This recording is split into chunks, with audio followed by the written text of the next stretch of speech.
Good morning, good morning, good morning mga langga. Ngayon po ay umuulan. Malakas ang ulan. Pero maglalakad pa rin tayo. Para may pambili tayong pagkain. Okay, let's go. Yan mga langga oh. Lakas ng ulan. Ay, ay, ay.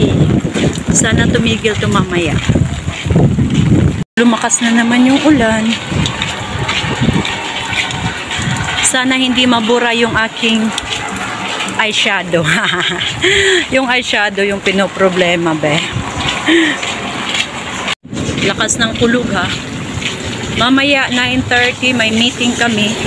So, kailangan kong pumasok ng maaga para matapos ko yung pagpipintura sa front side ng classroom. Pangit naman kung kapasok yung mga bata, no, tapos ganun yung madat na nila. Yung sa sides, okay lang yun. Saka ko na yung pinturahan sa pasukan na. Hindi naman yung napapansin masyado. Samahan niyo po ako. So, magpe-prepare tayo uli ng breakfast. Anong mayroon tayo sa breakfast? Wait lang. Iyan ko lang yung aking egg. Anak kong kita o. Lalagay natin yung ating egg. Ito ay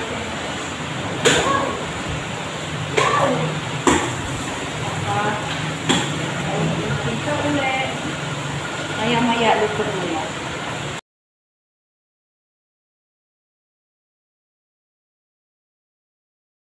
Dinala ko yung sinuot ko kahapon. Ibabalik ko siya. Isusuot ko siya kasi oh my God. Hindi ko na ito magagamit after. Look. It has lots of paints na. So, meron pala tayong saging. Ito yung ating breakfast. At yung isang avocado na binili natin kahapon. Ang ating mga seeds. Flax seeds at saka chai seeds. Ang ating mayo. At dito yung ating, nahulog ang ating plato. So, mabilis ang kain yung gagawin natin para marami tayong magawa. Kailangan matapos natin yung pag-paint today dahil bukas wala pong pasok. Hindi ko kami pupunta. 9 o'clock may meeting pa kami. Kaya dapat bibilisan ko yung aking pagkain. So mamaya mga slide lang na video about painting ipapakita ko, baka maumay na kayo. Okay? So prepare lang natin itong ating food. Lapit kayong konti. Yan. Ang ganda ko sa umaga, no? Oh my God. Boy, don't wait for others to compliment. Asa ka pa. Baka 60 years old ka na, wala pang walang magsasabi sa'yo na maganda. Kaya, ikaw na lang magsasabi sa sarili mo. Ikaw na lang mag-build up sa sarili mo. Huwag mo nang hintayin yung ibang tao. Sabi nila, wait for others kung magsasabi sa'yo kung ano ka. No! Kung walang magsasabi, no? Kawawa naman tayo. So, I feel good, I feel beautiful, and that's it. Their opinion matters, but I'm not asking their permission to feel beautiful inside of me. Sabi nga nila, beauty is in the eye of the beholder. So I behold. O diba? Gutom lang ang peg. So hindi ko na siya i-mash. Kasi kahapon, parang hindi ko siya gustong kainin pag i-mash kasi hindi naman talaga ako kumakain ng avocado, mga langga. Kasi ako, iba yung nasa isip ko. Alam niyo na.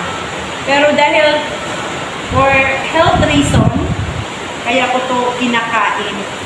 Kasi healthy to, ano na to. Kaya kahit talaga nasusuka ako, sa totoo lang, pag kumakain ako dito, nasusuka talaga ako.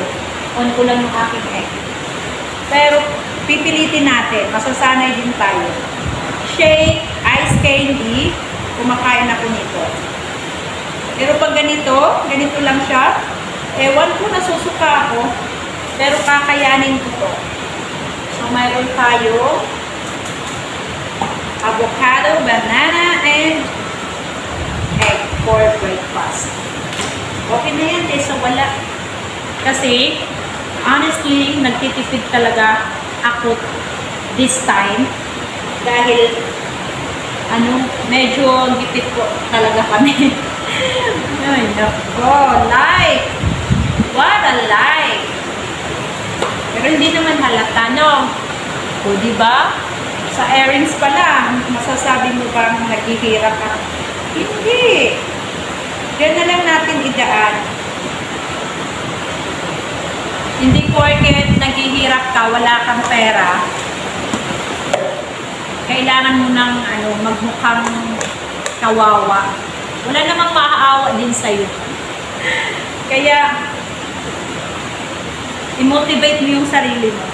Hindi nila obligasyon na i-motivate ka. Kaya tayo na lang sa sarili natin. I-motivate natin yung sarili natin.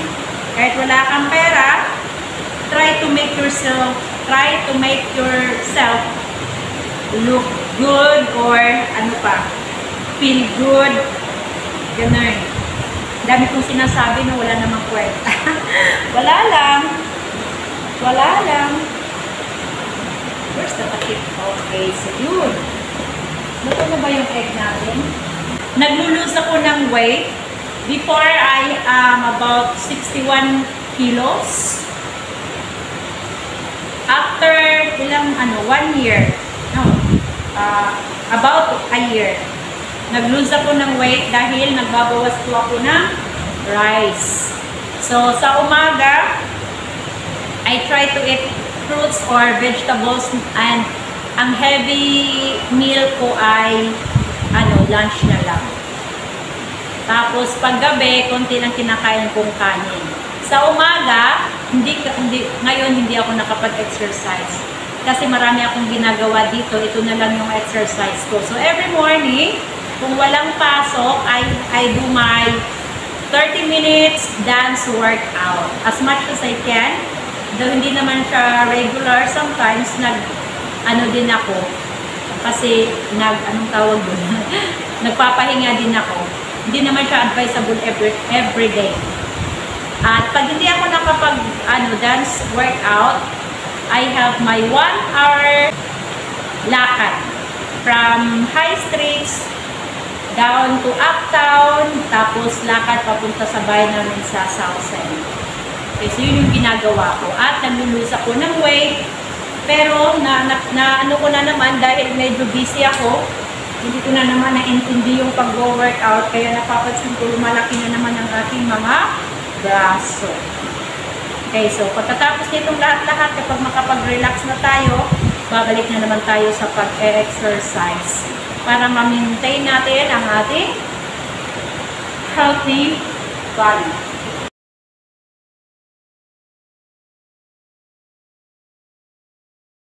That's all that we do. That all we accomplish is for the pursuit of the greater good and glory of God. And for the service you have given us, comfort each and every one of us, O God. Send the Holy Spirit.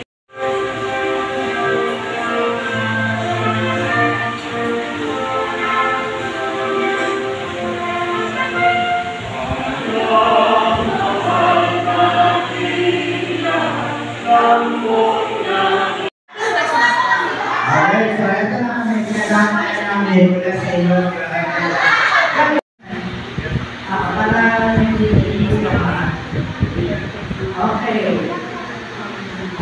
Pero sabihin nyo, huwag silang mag-alala, lahat naman makakakanta. Walang hindi. Transferring. limang sa mga last year's students. Okay.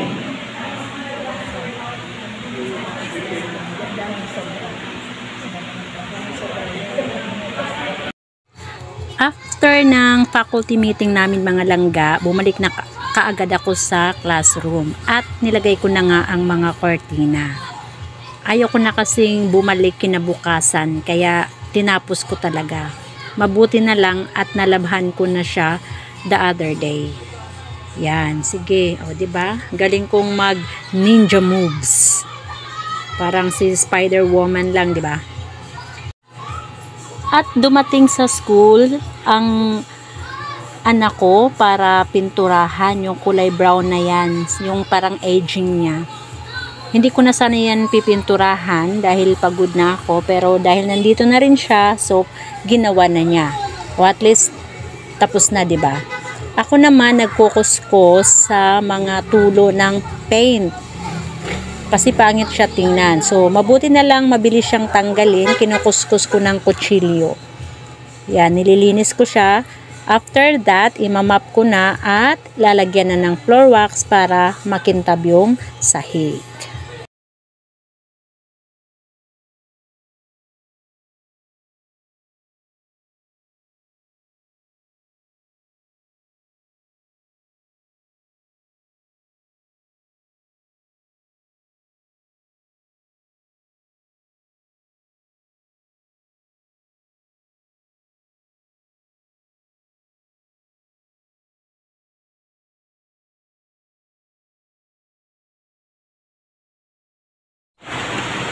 Yeah.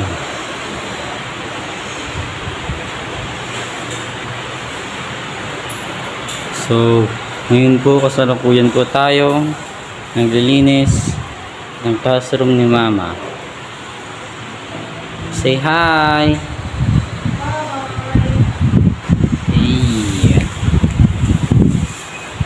Salukuyan tayo naglilinis dito sa mahiwagang kwarto ng ating Mamshi.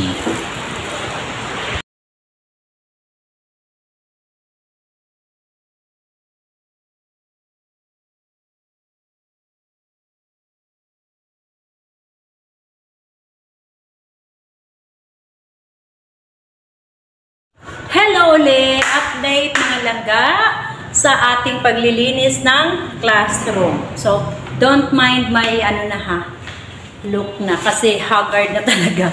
Okay, so 5 o'clock na po, uuwi na tayo at last day na natin ang paglilinis. Ipapakita ko sa inyo kung ano yung nagawa natin. Okay, so balik tayo dito sa likod mga langga. Okay, makikita nyo po, sobrang ayos na po ng ating mga gamit. Ito po ay mga science interactive materials. At saka yung nasa taas, mga math po yan. So, sobrang ayos na po ang ating mga modules, nandiyan na. At itong part na to, ginawa ko na po siyang reading corner. Ayan. Ginawa natin siyang reading corner para dyan magbabasa yung mga bata. Yan. Sa ilalim yung go bag. Ito naman yung ating trash can. Hindi ko mahanap yung kanyang takip. Ewan ko kung nasaan. At dito naman sa gilid, yan po yung ating health corner. Nandyan yung ating emergency kit at mga liquid soap. Yan. So, di ba? Ang linis na. Nailagay ko na, naibalik ko na yung ating mga kortina. Yan. O, di ba? Sobrang linis na ng ating classroom. Okay. So, sa harap naman, yan. So, yan yung itsura niya sa harap. Yan. O, diba? Naayos na yung mga upuan. Naka-align po sila according sa bilang ng bata. Okay, so, yan yung ating teacher's table. So, yan yung table ko. Yung dating reading corner natin, yan. Kaso bawal na po siya, kaya tinanggal na natin. Yan. So, wala na yung ibang kalat. Sobrang linis na po niya.